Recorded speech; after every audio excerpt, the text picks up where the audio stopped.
So let's take a few moments to look at this image, Christ and his friend. First of all, look at the unusual position of Christ with his arm around the friend. This embrace can be seen as demonstrating the change of status that we have with Christ.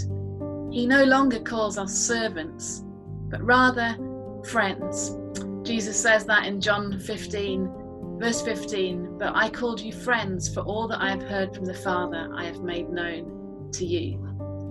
So just for a moment, how does it make you feel to know that Jesus calls you his friend?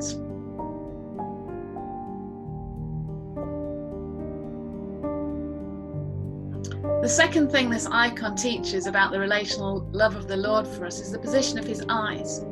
Christ seems to have an eye on the friend and another looking out. And we need to follow his example so that we can have one eye looking at Christ and one eye on those under our care. Hebrews chapter 12 reminds us to look to Jesus, the pioneer and perfecter of our faith. He, for the joy that was set before him, endured the cross, despising the shame, and is seated at the right hand of the throne of God. How can we manage to make sure that our focus is on Jesus himself, but also that we are looking beyond ourselves to others who need our care?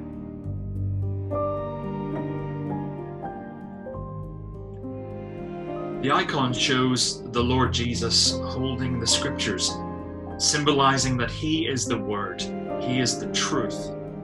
And we are like the friend in the icon. We've also been given something to share, as is signified by the small scroll that the friend is holding. But we're only given enough wisdom to rely on God to provide more. We are completely dependent on him.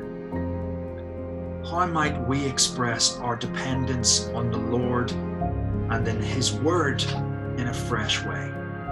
Do we need to make more time for him, for prayer, for reading his word, for simply spending time in his presence?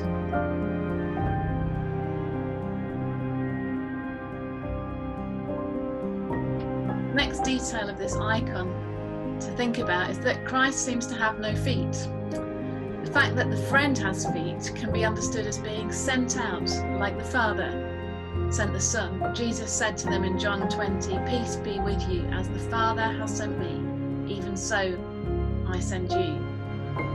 Where is Jesus sending us to be his hands and his feet in these very challenging times?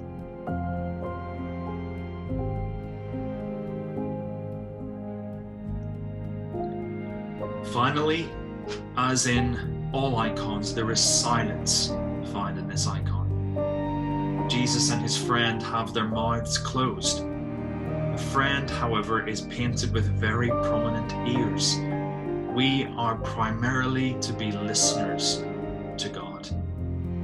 There is a silence in the icon, a prayerful silence where not a word is spoken. There are so many words flying around right now. Maybe it's time to take a moment to make sure we take time to listen.